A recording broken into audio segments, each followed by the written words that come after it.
Welcome to Spam Filter for Your Brain, bite-sized ponderings on how our thoughts influence our behaviour and our lives, and because we're all connected, how our thoughts impact the world. I'm here to help people reconnect with their bodies and declutter their brains. And I don't believe that we should just magically know how our emotions and our thoughts impact our lives if no one ever teaches us. So let's learn this stuff together. What I'd like to talk to you about today is the danger of optimism and why so many of us try and stop ourselves from getting excited about things in the future. I think especially British people are very prone to having this idea that you shouldn't put all of your eggs in one basket. You don't want to get enthusiastic about anything just in case it all goes wrong. And I've always found that kind of amusing, the idea that you should keep yourself ever so slightly disappointed so that you can avoid feeling disappointed. It feels a little bit miserable. This sounds a little bit miserable to me.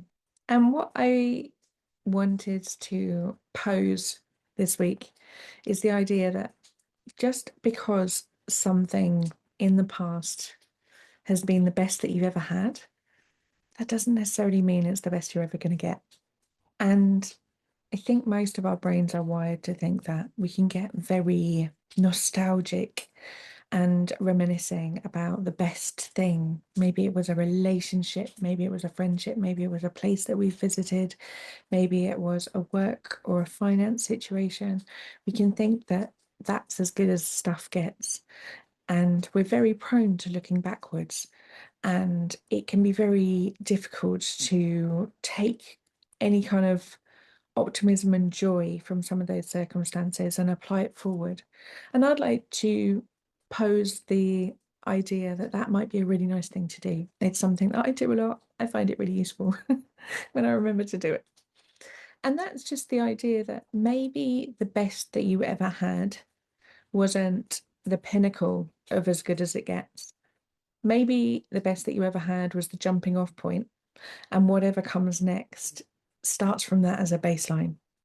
And I love this idea that we are constantly learning and growing and building on the previous experiences.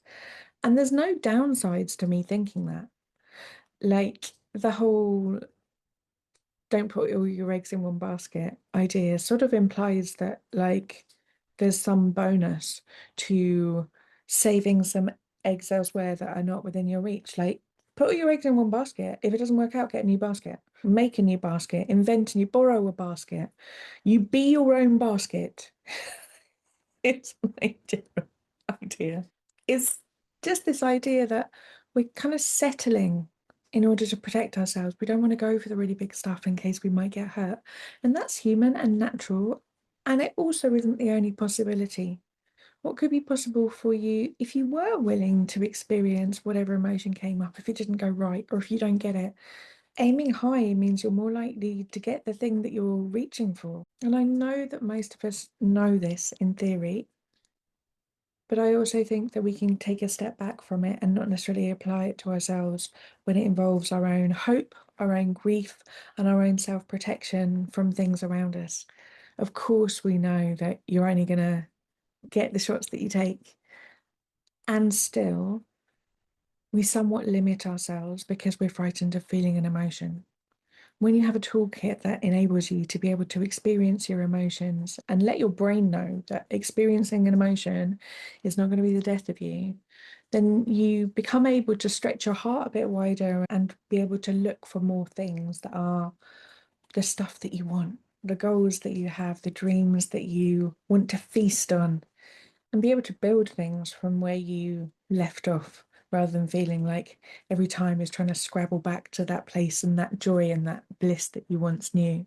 I think that this is a practice of expanding yourself to have capacity to receive. And that involves learning how to trust yourself and learning how to trust that life gives you the stuff that you need at the right time for your learning and your brain capacity, and that things are working out in your favor.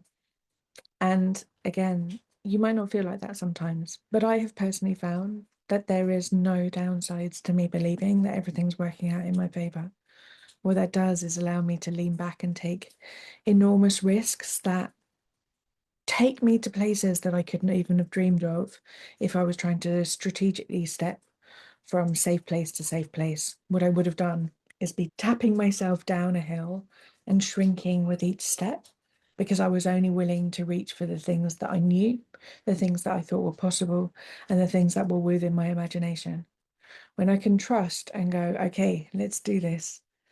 I have known this way of being, this amount of money, this type of relationship, this type of love, this type of friendship, this kind of interaction, work setup, whatever it is for you. I've known that in the past, and damn it, like, let's see what else we can create. A world opens up to me that I hadn't even dreamed of yet. And that is where, for me, the real magic dust of life lies, that this story is far wilder than I ever could have imagined. So if you'd like some of the tools to help you manage the bits where your brain's like, oh no, we don't want to be feeling emotions. Absolutely not. Hell no. That's what we do over at Self-Care School. I've got some great tools over there to help you feel like you can process your emotions and not feel stuck in the fear of feeling them, and to be able to deal with them when they come up. And I hope that this idea of taking that leap forward with a sense of optimism and trust in yourself, rather than shrinking yourself in a state of nostalgia for what has been, is a useful map for the decisions that are coming up in your life. And I'll speak to you next week.